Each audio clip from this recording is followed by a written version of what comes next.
Welcome to A Christmas in Bethlehem, the tale of the Innkeeper. Our story begins with a young couple's journey to the dusty hills of Judea, a day's ride by donkey south of the big city of Jerusalem, in a shepherd's village that just happened to also be the birthplace and the former home of Israel's first and mightiest king, the great King David. Nobody of any importance lived there now, not much to see, there was nothing to do, and nobody stopped there except folks bound for someplace else. And yet it is there that the greatest story ever told begins. Have you ever wondered about what it would have been like to be with Mary and Joseph? The shepherds, the children, the townspeople, perhaps that poor old innkeeper that everyone loves to hate because he had no room for Mary and Joseph in his inn that first Christmas Eve? Let's find out as we step back in time to Bethlehem, a rundown, ramshackle inn, and an old man that we simply know as the innkeeper. This is his tale. And it came to pass in those days that a decree went out from Caesar Augustus that all of the world should be registered. And the census first took place while Quirinius was governing Syria, and so all went out to be registered, everyone to his own city. Joseph also went up from Galilee out of the city of Nazareth unto Judea, to the city of David, which is called Bethlehem, because he was of the house and of the lineage of David, to be registered with Mary, his betrothed wife, who was with child. And so it was that while they were there, the days were completed for her to be delivered. And she brought forth her firstborn son, and wrapped him in swaddling cloths, and laid him in a manger, because there was no room in the inn. The inn in Bethlehem. Well, hello, children. How are you tonight? Good. It is so good to see you. What have you been doing today? Nothing. It's kind of cold tonight, don't you think? Yeah. How about, the fire's out. But there were some coals earlier. Why don't we go see if we can get it started? Would you join me? Yes. Tell us the story again? Which story is that? Our favorite story. The one about Mary, Joseph, and Jesus. Oh, that story. Well, why don't we get the fire started first? Let's blow really hard. I see some coals, I think. Oh, I think. There it goes. Oh, it's a lot better, isn't it? You know, there was an old doctor that came through town not too long ago, and he was talking to me, and I said I had been there that night, and he said, well, why don't you write down the story, because other people might want to hear it. And so inside of the inn, could someone go get my codex? It looks like a book, but it's really small. Oh, thank you. So how is everyone doing now that the fire's lit? Oh, thank you. Come on over here and sit down. You know, as I was thinking, what was I thinking about? Does anybody remember? Grandpa, can you tell us the story again? Well, oh, that story. Yeah, tell us, Grandpa. The story about Bethlehem? Yeah. Come on, just one more time, Grandpa. We're there.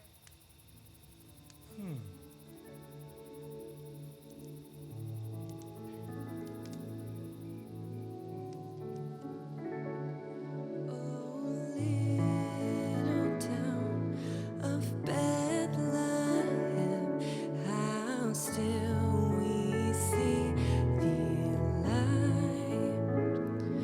above.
story begins on a night much like tonight.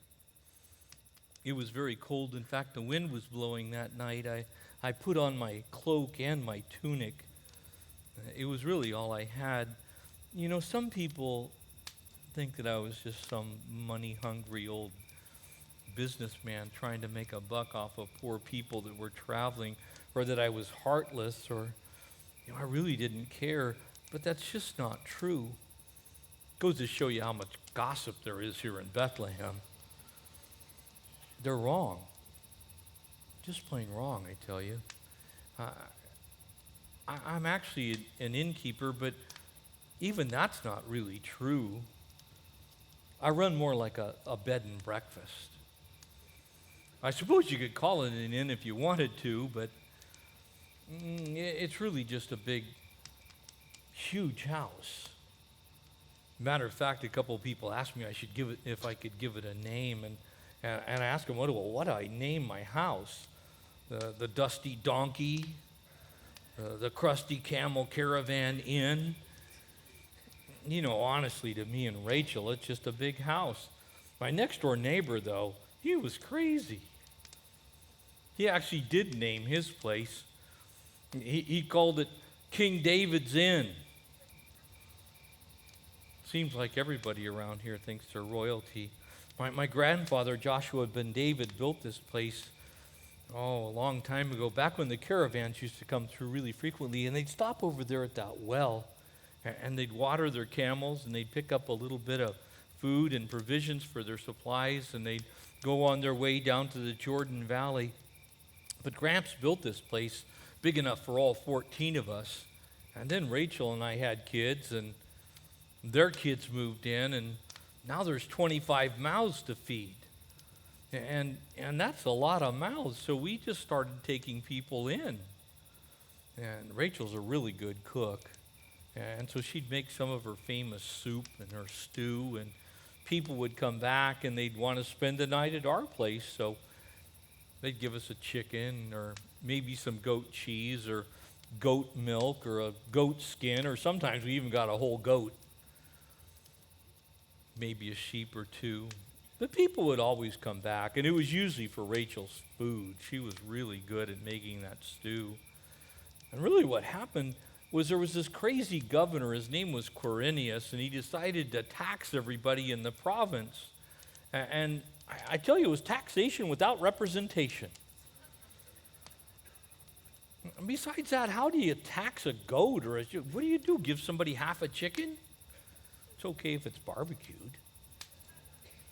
But pretty soon people from all over were coming, and they flooded into Bethlehem. And some people were actually saying, well, you know, if you go to Bethlehem, there's actually more sheep than people there. But we were pretty famous because King David was born just over that hill over there. Seems like everybody claims to be related to him. Matter of fact, most people wander around with a little bit of King David complex, like, oh yeah, I'm related to him too. But really for Rachel and I, it was just another time when taxation was going on and there was extra people in town, and they filled us clean up. I didn't plan on it. It just kind of happened. And then a big caravan came in, and people were packed into places that normally sleep birds and mice. I can't even remember how many camels I saw. I even saw one that had a sign on the back that said Bethlehem or bust. And then there was my crazy neighbor. He named his place King David's Palace. Stay here and you'll sleep like royalty. Not sure what he was thinking, because when people opened the door, it looked more like the royal dumpster. But we just did what we always did. Rachel would cook, and I'd try and find some place for people to sleep. That night, we even had people sleeping up on the roof. We doubled up 2-3 families to a room, and they kept coming and coming and coming, and we were hoping the roof wouldn't cave in, those poor folks up there. And finally, inside the main room, it was me and Rachel and 6 other families. I must have gotten out of bed 10 times that night. I kept stumbling over the poor people on the floor. Finally, I got up, and it's 2 o'clock in the morning. I stumbled and kicked this one poor guy in the head, and he was so asleep he said, "Thank you." And I kept telling him, there's just no more room. There's no more room in the inn. It doesn't matter. We just can't put any more people inside. Innkeeper, do you have a place for us? No. We traveled so many miles. I'm sorry, I don't have any more room. Please, we're hungry. My thirsty. floors are filled. My roof is about to cave in. Somebody's sleeping on my bed. I've been sleeping in a chair all night. Please. I'm sorry, I just don't have the room for you. I'm sorry. The whole thing was just plain crazy. People had been talking kind of weird that night. They'd been talking about the things that they saw in the sky and hearing strange sounds and strange sights. Everybody kept pointing to the sky. And they looked at me and they said, "Did you see them?" And I said, "Did you see what?" And I looked over my shoulder and I said, they would say it again, "Did you see them?" And I'd say, "Well, what am I supposed to see?" And they said, "The angels." Whoa! Really? Wow. Are, Amazing.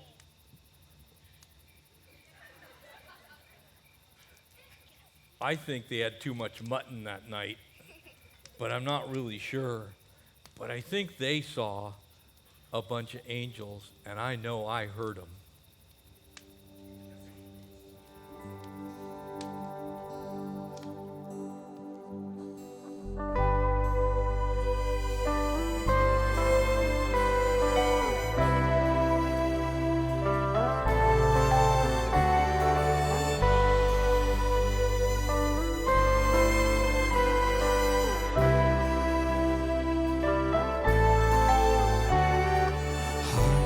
The herald angels sing, glory to the newborn King.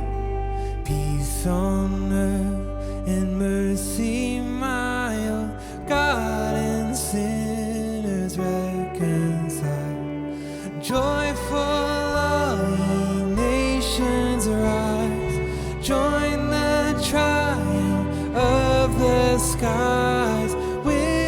Angelic hosts proclaim, Christ is born in Bethlehem. Hark, the herald angels sing, glory to the newborn King.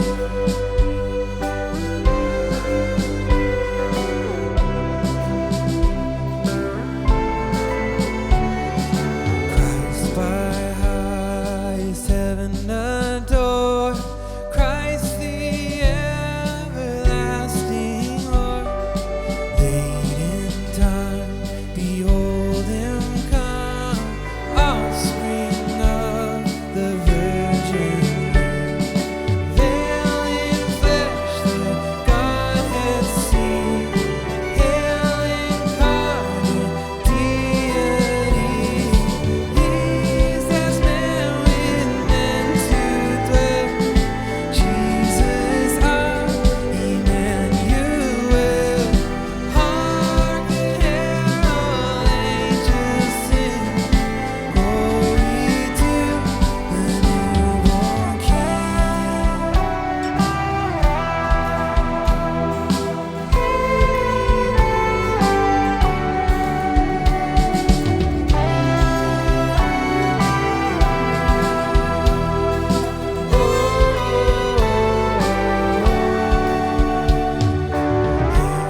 The heaven-born Prince of Peace, hail the Son of Righteousness, light and life to all he brings, risen with healing in his wings.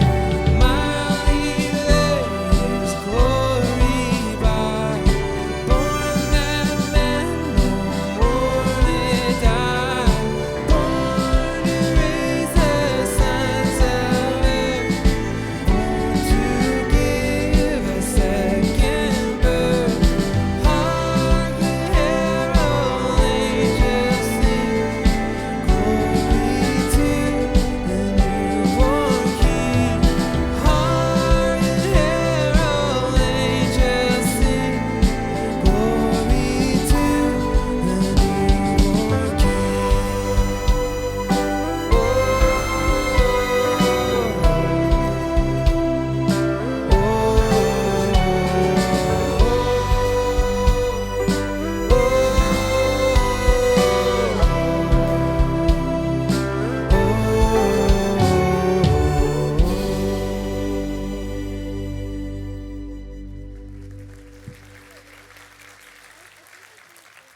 Oh, where was I?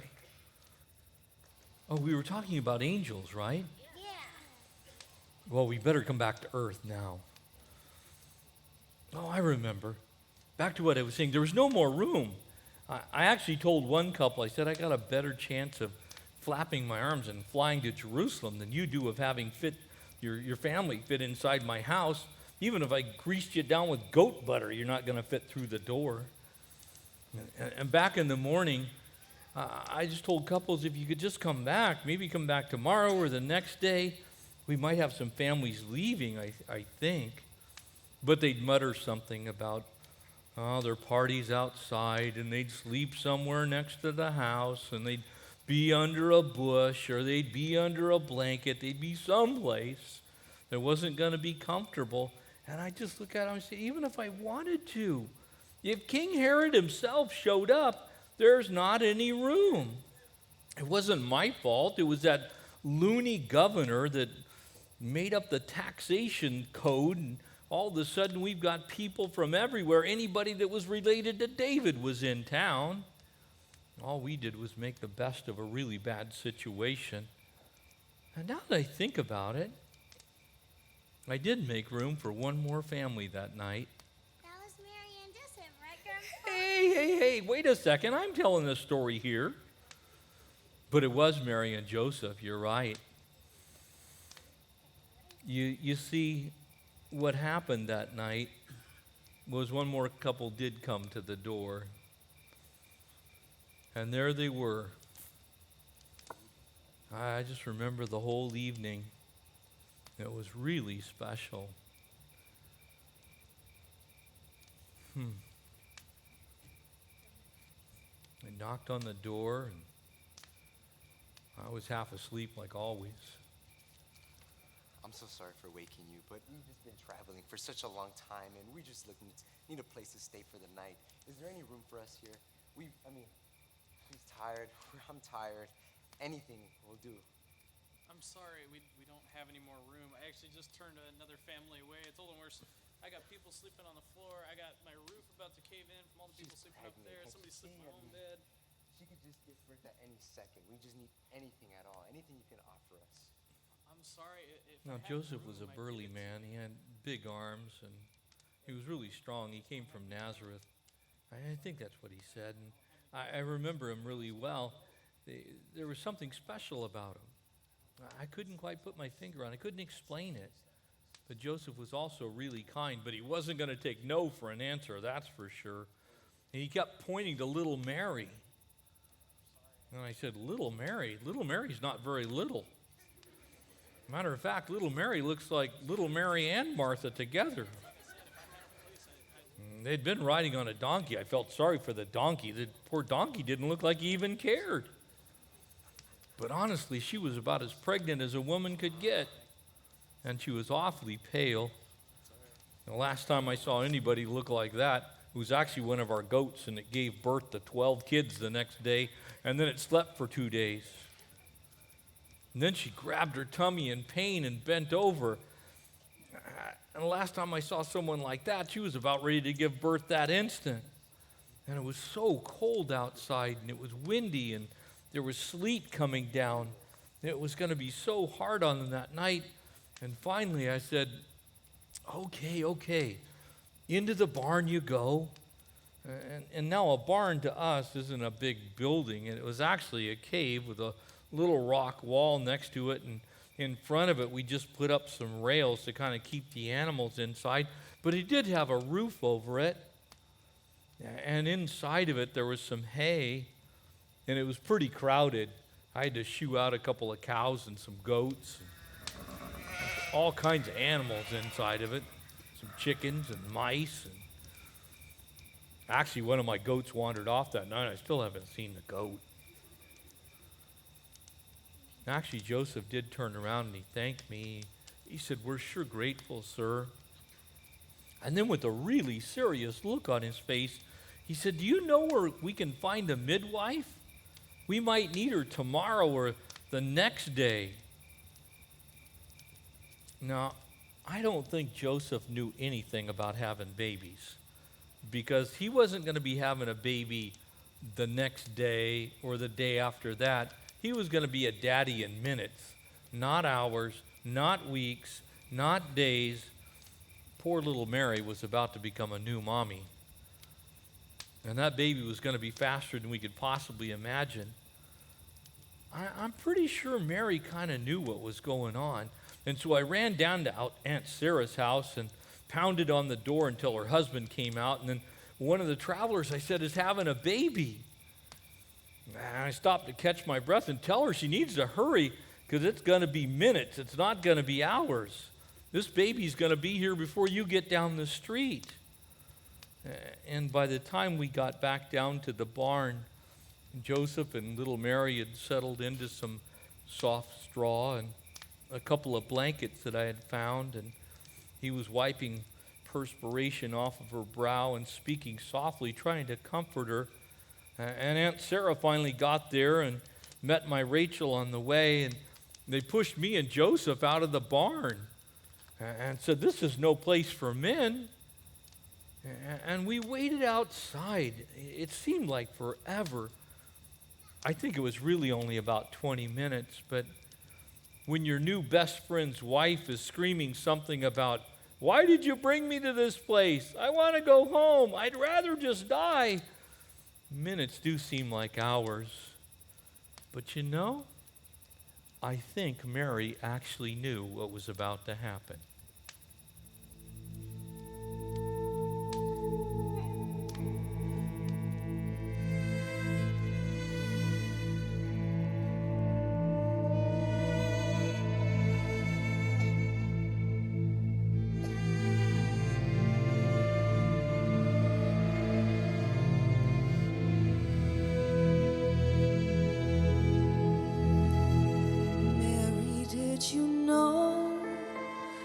Your baby boy would one day walk on water. Mary, did you know that your baby boy would save our sons and daughters? Did you know that your baby boy has come to make you new? This child that you delivered will soon deliver you. Mary, did you know that your baby boy would give sight to a blind man? Mary, did you know that your baby boy would calm a storm with his hand? Did you know that your baby boy has walked where angels trod?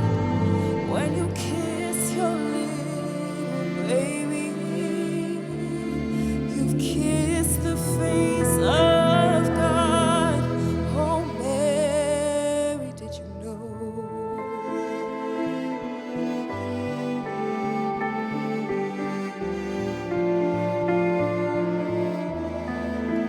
Mary, do you know?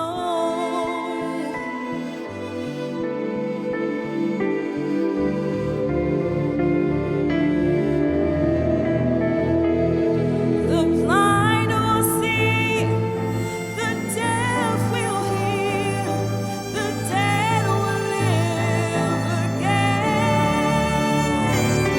The lame will leap, the dumb will speak, the praises of the Lamb.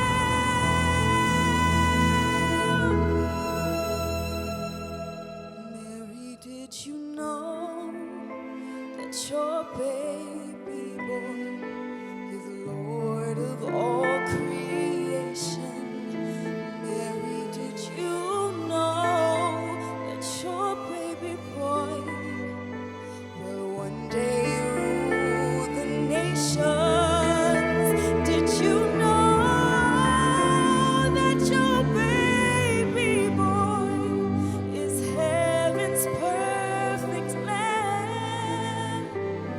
The sleep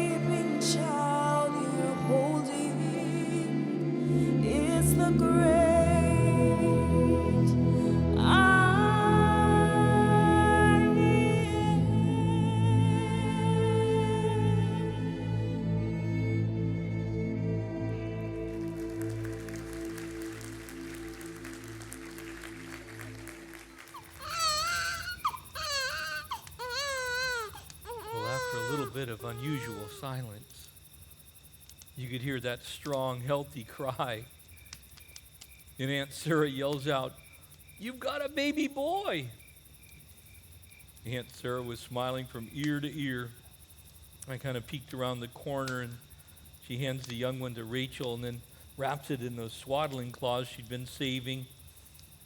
Sure was a cute thing, I can tell you that. And Joseph goes over to Mary and gives her a great big hug and a kiss on the cheek, and Rachel hands Mary the baby. Then she comes over to me and she reminds me, "You remember when our Joshua was born?" I started thinking about it, and it was so similar. There was a lantern that was almost blowing out from the wind. That wind was ripping through those rocks so fast, and the cattle were lowing, and there was baby Jesus just sitting in the manger, just all quiet and snuggled in, asleep. All that commotion going on. It was heavenly. I can't explain it. And then all of a sudden I was listening, and Joseph, that big burly man, begins to sing. And he sings a lullaby. He made the whole thing up as he went. He may have been big and strong, but he had a voice like an angel. He could really sing.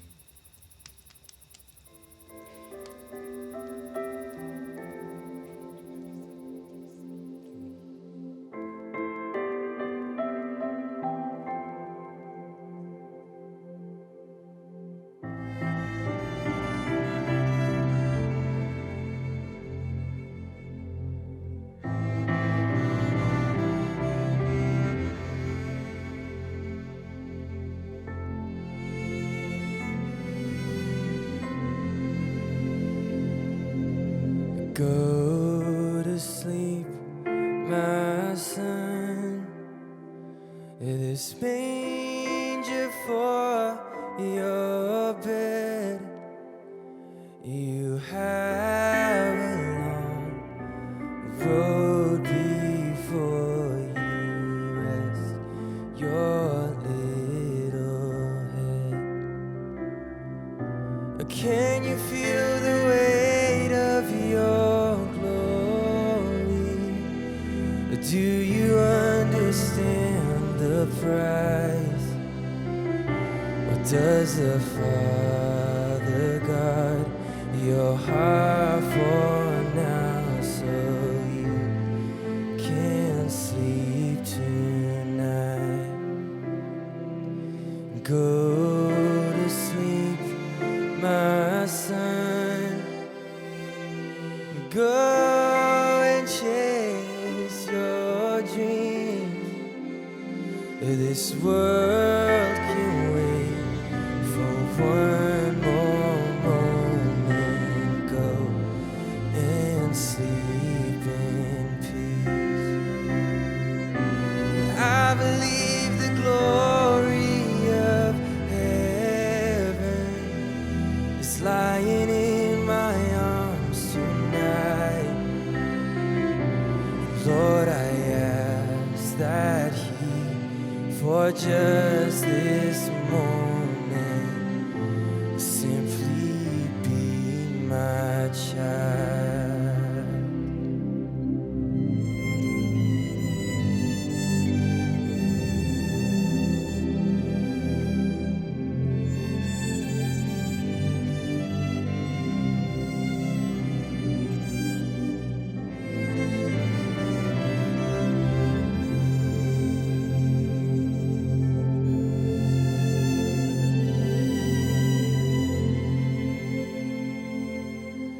And go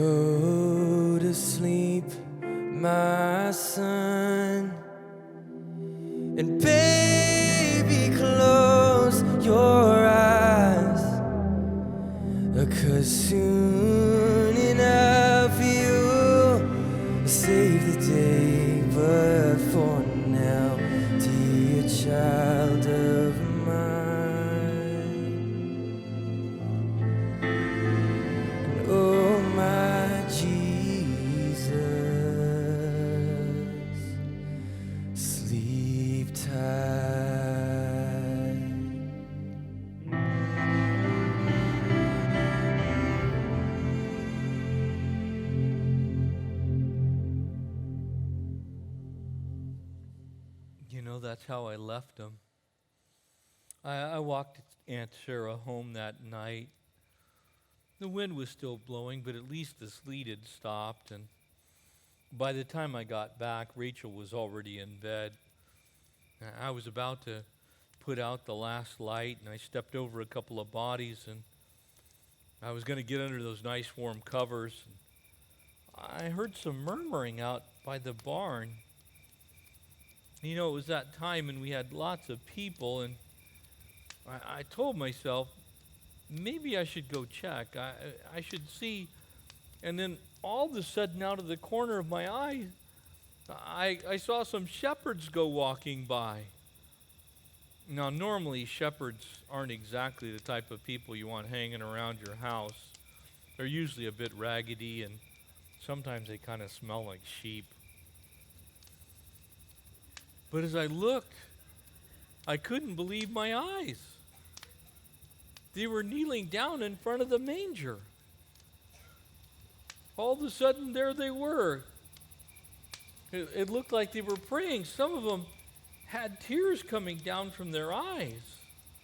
Now, I thought for a moment maybe they were just playing around. After all, people had been talking about angels and the prophets and the Messiah. And, you know, shepherds are known every once in a while to have a little bit too much wine. So maybe they were hallucinating or fabricating, or maybe they were having some kind of revelation. But they just knelt there with their heads bowed, and those tears kept running down their cheeks. And I coughed out loud.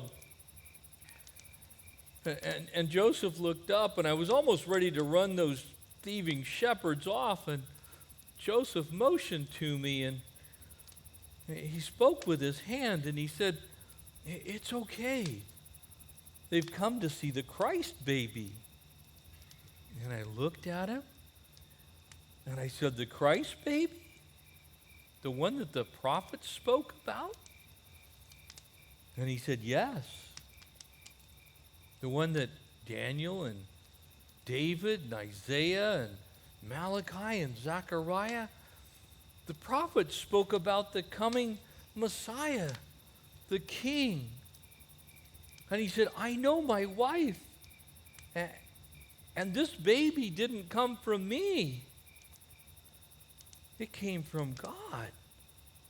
And I remembered that the prophet Isaiah said that therefore the Lord himself will give you a sign, and behold, a virgin shall conceive and bear a son, and you'll call his name Emmanuel, which is God with us. And I remembered that it was going to be him. And it would be him that would be a child who was born and a son who was given. And the government would be upon his shoulder. And his name would be called Wonderful, and Counselor, and Mighty God, and Everlasting Father, and Prince of Peace. And of the increase of his government there would be no end. And upon the throne of David and over his kingdom, to order it and establish it, and over his justice from that time forward forever. And the zeal of the Lord would perform this great thing. You see, when I thought of those things, this had to be the virgin-born son that God told us about, the one that Isaiah spoke of. I know it sounds crazy, but Joseph told me his wife had been faithful, and there were those crazy shepherds still bowed down. And you know, I couldn't help myself. I had to go look at the Christ child myself. And I walked over, and it was heavenly, I tell you. I couldn't believe my eyes. There was something so special about that baby. And there he was, in my straw and my manger, inside of my barn. I kind of felt bad they weren't inside. But the shepherds were still there, and I know is I was really glad I made room for that one last couple to come that night. And see, I really wasn't a money-hungry man. We really just didn't have any room. And you know, that baby grew into a man. And he came back by one day, and he wanted to see the manger. And I said, the manger that the baby was born, that we believe is the Messiah? And he said, yes. And I looked at him, and it was him. And he said, do you believe? Do you know who I am? And I said, you're the Messiah. You're the King of Kings and the Lord of Lords. You're the great I am. And he was so kind. And we talked what seemed like for hours. And then he asked me a real good question. He said, do you believe in me? And I said, yes, I do. And he said, well, if you believe in me, then come and follow me and be faithful to me, because I'll always be faithful to you.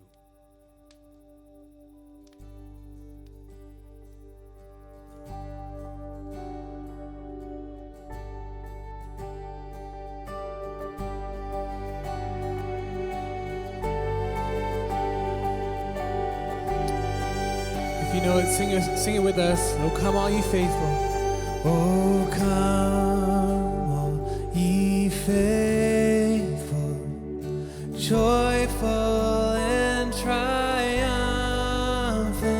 Oh, come ye to Bethlehem.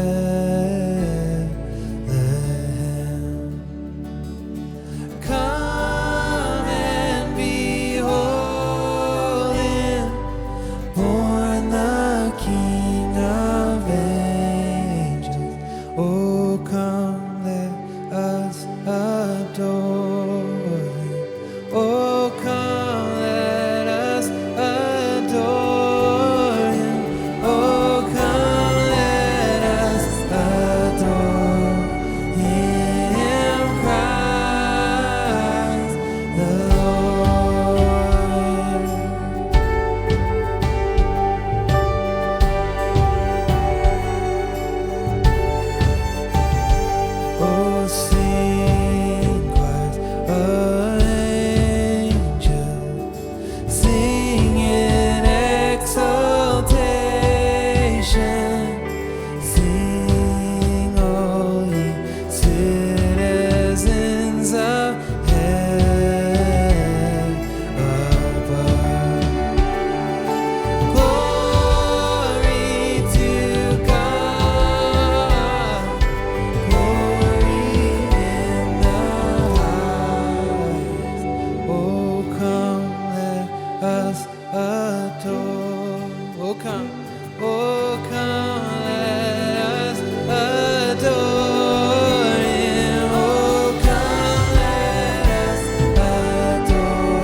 see, children,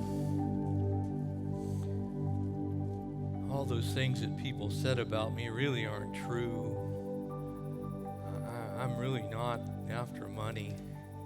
I don't actually care about it all that much. As long as we have a roof over our head and some food to eat. But you know, that baby grew into a man. And when he came back, he'd occasionally make a trip through Bethlehem, telling people about the good news. And I'm so glad I made room for that family that night and for Jesus. But when he came back, he said, "Do you believe on me in your heart?" And I said, "Yes, I do." Do you guys believe in Jesus? Yes. Yeah, I do. He's actually become my life. The life that I live, I now live for him. You see, that baby in the manger is also the King of Kings, and he's the Lord of Lords. One day we're going to see him again, even if he doesn't come back by this way, when we get to heaven. And I can't wait. And that, kids, is the end of the story of the innkeeper in Bethlehem.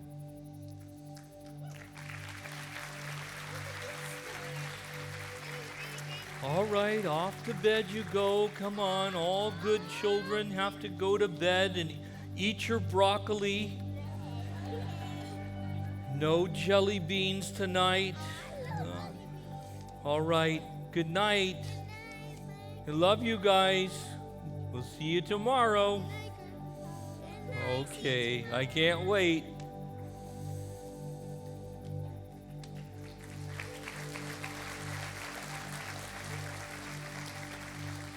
You see, the question really remains for each of us. What do we think about Jesus, and what do we believe about him? And tonight, maybe there's someone here that needs to believe in Jesus. We're going to have some prayer team members in our prayer room. And if that's you, we would just strongly encourage you that Jesus came and lived a perfect sinless life. He died in our place on Calvary's cross, paid the price for our sin, has made eternal life possible. And so we encourage you to believe in Jesus as well, because indeed Jesus is the reason for the season, and he's the only reason that Bethlehem matters. Amen. Would you stand? Let's sing this together. Oh, come, let us adore him. Oh, come, let us adore him. Oh, come, let us adore him, Christ the Lord. Let's praise his name forever. And we'll praise your name forever. We'll praise your name forever. We'll praise your name forever.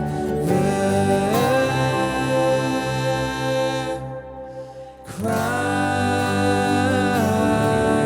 the Lord.